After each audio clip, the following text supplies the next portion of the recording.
le thème, nous avons dit le problème de l'orgueil. Et nous avons dit que l'orgueil, c'est l'estime excessive de soi, sentiment élevé de sa propre dignité, opinion très avantageuse que quelqu'un a de sa propre valeur. Et nous allons parler de Lévitique 26, verset 19. Alléluia.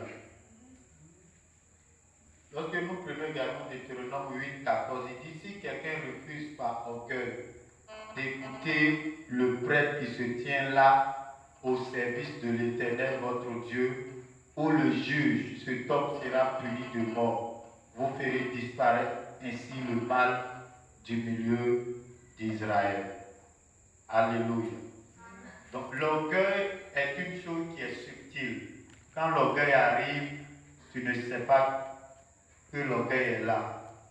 Mais quand l'orgueil est là, tu vas voir que dans tes dires, dans tes actions, quelqu'un qui était peut-être humble hier, quand il commence à parler, tu sens l'orgueil. Ou bien quand on lui donne des ordres, il déplace ces ordres-là. Alléluia. Gloire à Jésus. Que Dieu te bénisse. Donc l'orgueil est subtil. Quand on parle de subtil, ça veut dire que quand ça est là, si tu ne fais pas attention, tu ne vas pas savoir que l'orgueil est là.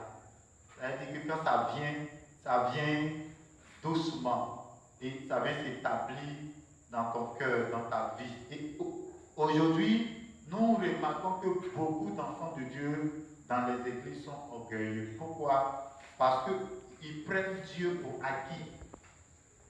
Ils prennent Dieu pour acquis.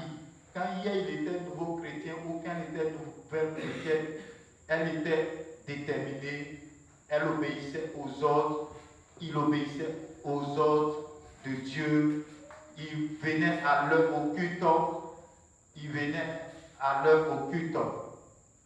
Alléluia. Mais à un moment donné, il prend Dieu pour acquis, il se dit qu'il est ancien, ou bien elle est ancienne à l'église, donc elle peut faire ce qu'elle veut. Alléluia. Et ça, c'est une forme également d'orgueil. Amen. Gloire à Jésus. Donc, tu dois bannir l'orgueil de ton cœur, bannir l'orgueil de ta vie. Quelqu'un va me prendre Jacques chapitre 1, le verset 9. Jacques 1, le verset 9. Jacques chapitre 1, le verset 9. Jacques 1, le verset 9.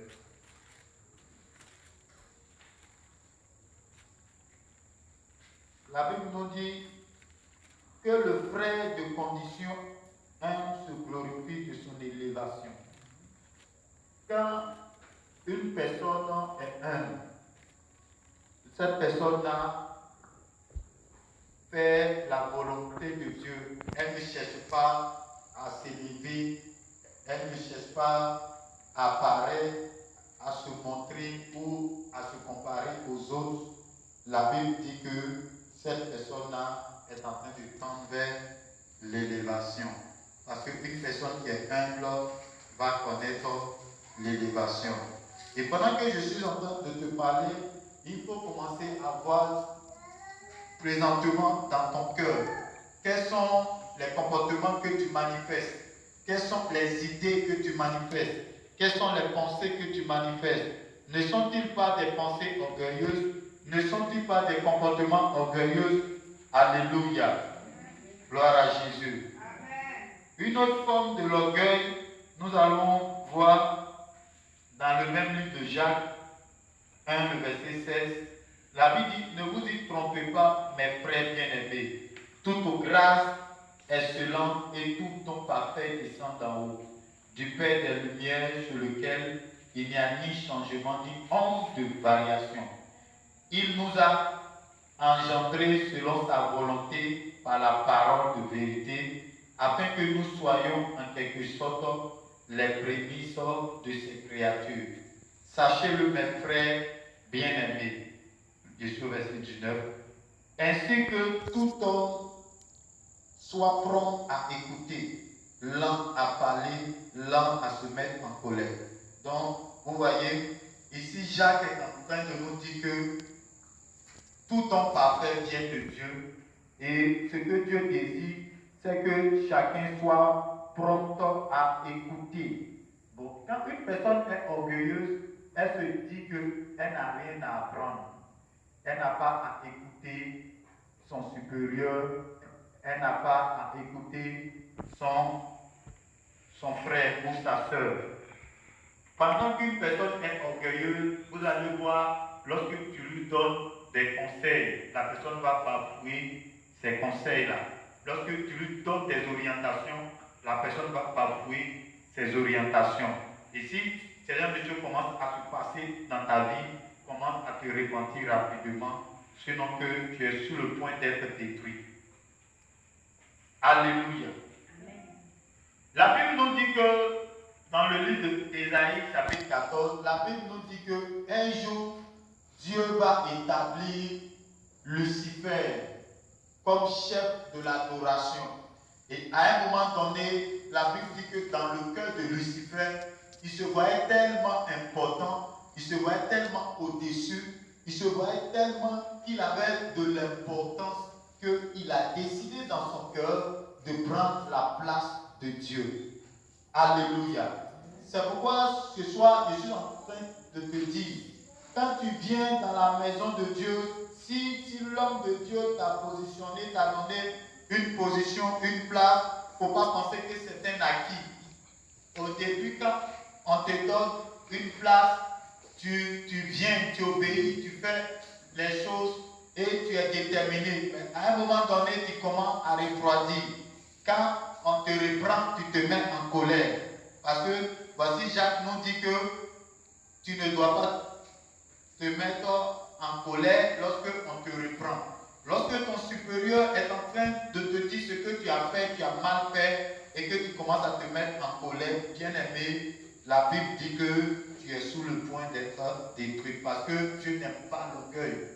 Quand quelqu'un t'a fait confiance, il t'a établi, il ne faut pas penser que c'est un acquis. Si tu ne veux plus lutter, tu ne veux plus faire ce que la personne qui t'a fait confiance là t'a positionné peut-être à une position. Et toi, tu penses que tu es déjà arrivé, tu fais ce que tu veux. Bien aimé, l'orgueil est rentré dans ton cœur. C'est pourquoi fais attention et commence à te repentir.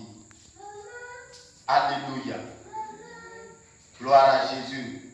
L'orgueil détruit, l'orgueil tue.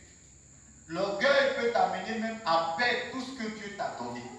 L'orgueil peut t'amener à être détruit. Une personne à qui on parle, qui se met en colère.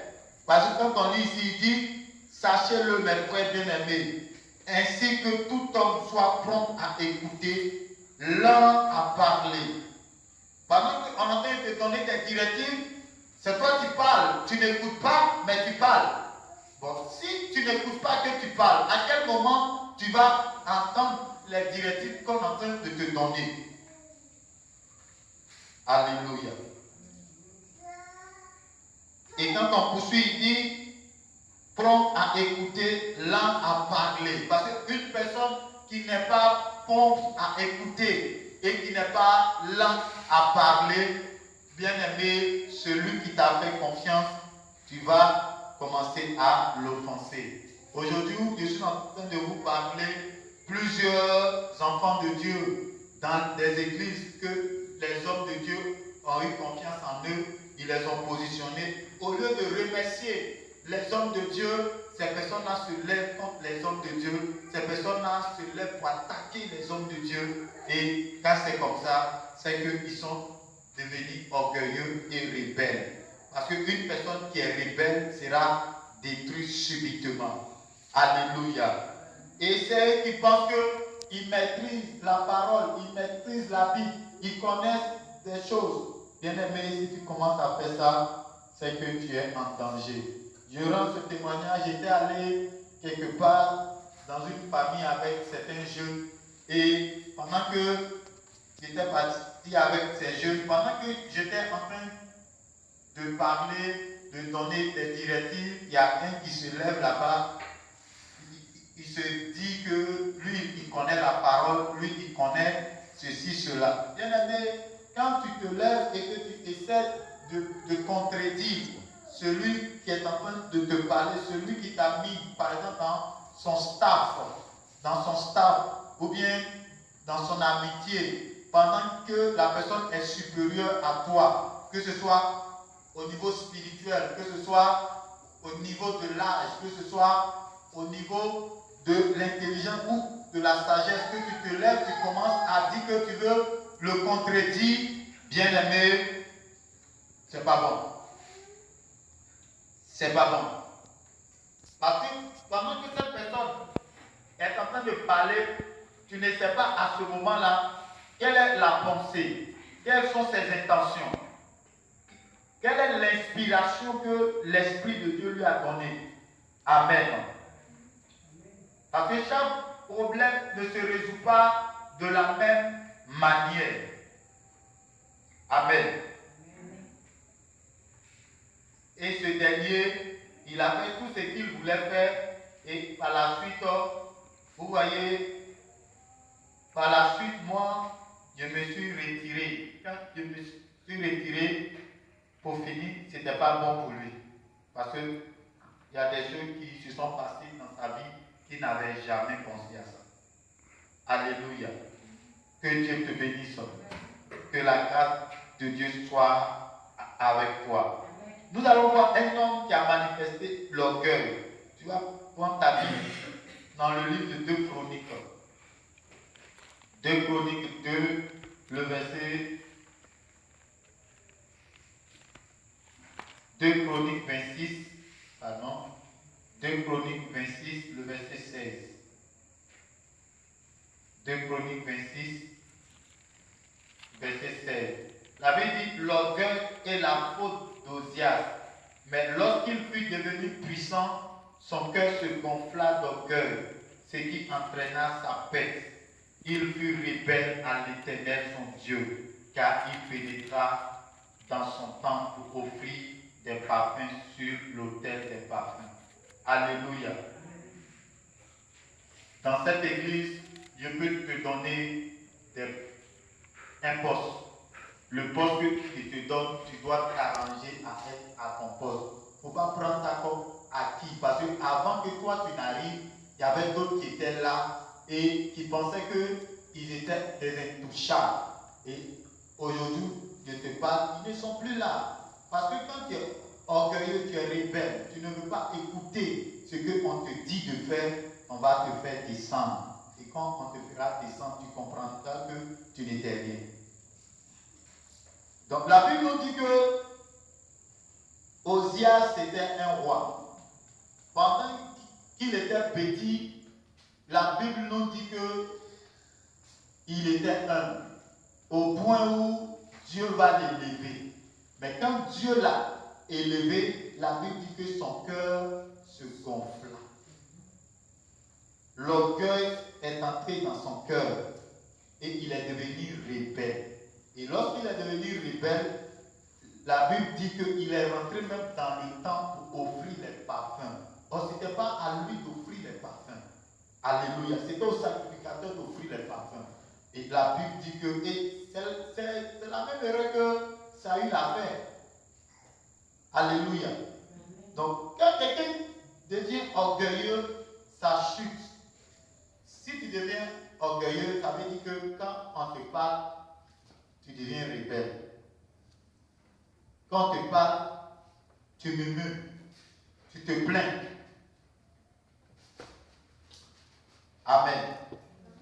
Et si tu fais ça, c'est que c'est pas bon. Donc la colère est un signe d'orgueil. Quand quelqu'un devient aussi rebelle, cette personne est orgueilleuse. La Bible dit que le cœur d'Ozias se gonfla. Et la Bible aussi dit qu'il fut rebelle. Quand l'orgueil rentre, il y a la rébellion qui va suivre. Amen. Si hier tu venais au culte, tu étais déterminé à prier, à chercher la face de Dieu, et que maintenant tu viens, tu penses que tu vas te promener, bien aimé, tu es en danger. Ce qui veut dire que tu prends l'œuvre de Dieu là pour acquis. Tu penses que Dieu, c'est-à-dire tu connais trop Dieu. Attention. Attention. Quand une personne est rebelle, cette personne-là est déloyale. Et si tu es déloyal, bien aimé, tu n'es pas loin de la destruction. Parce que celui qui est déloyal, c'est cette personne qui désobéit, qui parle à son supérieur comme il veut. Il pense que son supérieur est son égal. Il pense que son supérieur est son égal. Et quand c'est comme ça, tu es en danger. Que Dieu te bénisse. La Bible parle aussi d'Ézéchias. Dans le 2 Chroniques 32, le verset 25 à 26. La Bible dit que Osias également, lorsque Dieu l'a élevé, il est devenu orgueilleux. Amen. Donc si ton père spirituel ou ta mère spirituelle est en train de t'orienter et que tu penses que tu connais trop, tu n'as pas besoin d'orientation, tu n'as pas besoin d'être guidé, bien aimé, c'est l'orgueil qui se manifeste comme ça. Amen. Amen.